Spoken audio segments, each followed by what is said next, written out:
Hey everybody, it's Mrs. Hutto and I'm here to walk you through today's assignment. The first thing you need to do is watch this video, which you're already doing.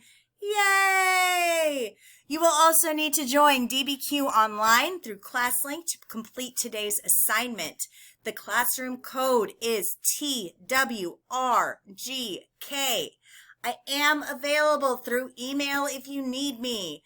Any questions you have, I will answer to the best of my ability. If you need a Zoom, absolutely need it. Can't survive without it. We will get that done. But I want you to remember, I have 3 children of my own at home on Zoom, and they love being on videos, so chances are they're going to bust in on any Zoom I have. So just be aware of that before we get started. So what we're going to do is we're going to go to DBQ Online. And the DBQ we are doing today is Valley Forge. Would you have quit? Now, we learned about Valley Forge. We know it was a train wreck, but the Army came out of it stronger. I want you to just go through the documents though, and we're going to start with the documents. So the first thing I like to do in a DBQ is look at the question and the picture. Would you have quit based only on the picture? Why or why not? So let's look at that picture. It looks cold. That dude's carrying tree branches of some kind. They're around a bucket. I'm guessing that bucket has some fire. You know, their feet. I'm seeing this guy's feet kind of looking a little bare down here. It's snowy. So those are kinds of things I'm thinking about as I look at this picture. So then I'm going to go and I'm going to take my blue sticky note here. And I'm going to move it over here, and I'm going to answer the question. So I want you to create a blue sticky note and answer that question there in blue, so I know that you followed directions. Then you're going to scroll down to the bottom. It says, in the winter of 1777 and 1778, George Washington commanded several thousand Patriot soldiers who spent the winter at Valley Forge. This is 18 miles outside of Philadelphia. We talked about that yesterday. It was not an easy time. This mini Q is asking you the question, if you had been a soldier, would you have quit or would you have stayed? So I want you to look at the names of the documents. There are 4 documents, and I want you to predict which documents will support your position. Explain your answers with reasoning. So will document A support quitting or staying? Why? Will document B support quitting or staying? Why do you think that? I'm not expecting you to have a right or wrong answer. This is purely a prediction, not actual information.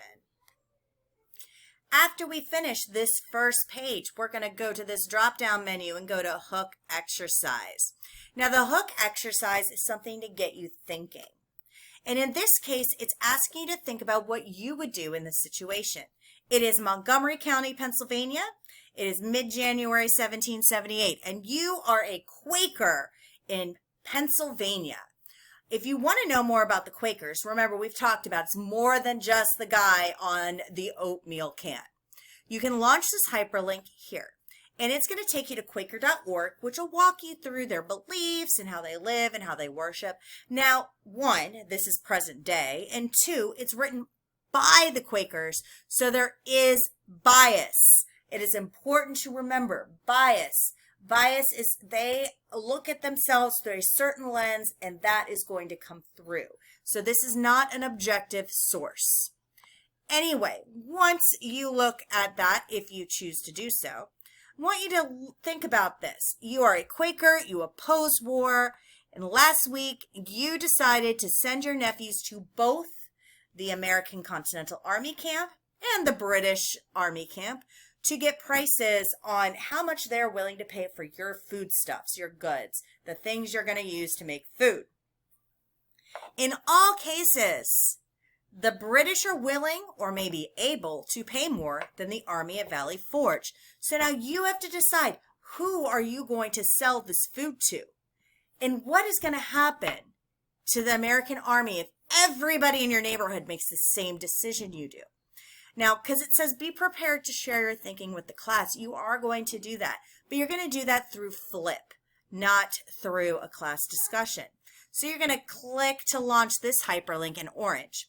And you are going to record your answers to the hook exercise here by pressing the record button. You have 3 minutes to film your flip video, and once you're done, you are going to go back to DBQ Online. You do need to remember that you may have to log in through Google before you can record on Flip. Easy peasy, you know what to do. So I'm going back to the hook exercise, and I've answered that. So now I'm going to the background essay. The background essay. I have included information here. Listen to this first. Always listen to it if that's what it says. And I want you to read. I want you to annotate. You're going to create a timeline at the bottom of what you read, because all background essays have one of 5 text structures. This one is sequencing. What happens when? It's important to know that information so you understand what is going on. And then I want you, once again, with that blue sticky note right here, clicking on it, click to edit drag, you're going to answer the question, what information do you think is significant in this background essay based on your read? It is important that it's your read. Nobody else's opinion but yours. Then we are going to go to document A. Once again, listen to this first directions. I have included some notes on here for you, but I expect you to do most of them yourself. For each of the 4 documents, you are going to do the document analysis form. So long form. The document number or letters, document A, the title of the document, probably estimates of illness and deaths at Valley Forge. The date, that's going to be in the source. The author, that's going to be in the source. The source, primary, secondary, you've got to make a determination on that based on the information you have. Where did it come from? That's going to be in the source. Possible author bias or point of view. Remember, bias is when you think a certain way, you have a certain mentality towards it already. So you expect something, and usually with the bias, it proves you right or wrong. Anyway, once you get done with that, you are going to go to the close reading section.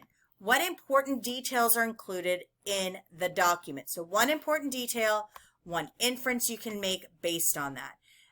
One important detail, one inference you can make on that. And then you can input more by the plus sign. Finally, you go down to the bottom. How does it answer the question? Remember, the question is, Valley Forge, would you have quit? What is the main idea of the document? What's it telling you? What's its point? And then the analytical category or bucket. What that means is, yes, you would have quit. No, you wouldn't have quit. One of those. Each one of these is going to go as one of those. And then you'll hit mark as complete. So I know you're done with that. You are going to do that for document B, document analysis form. Document C, document analysis form. Document D, and the document analysis form. I've provided notes on each of the documents. Remember, if you have any questions or anything you need to ask me, email me first, and if we have to set up a Zoom, we will. I look forward to hearing from you, and have a great day 1 of hurricane, tropical storm, whatever it's going to be. See ya!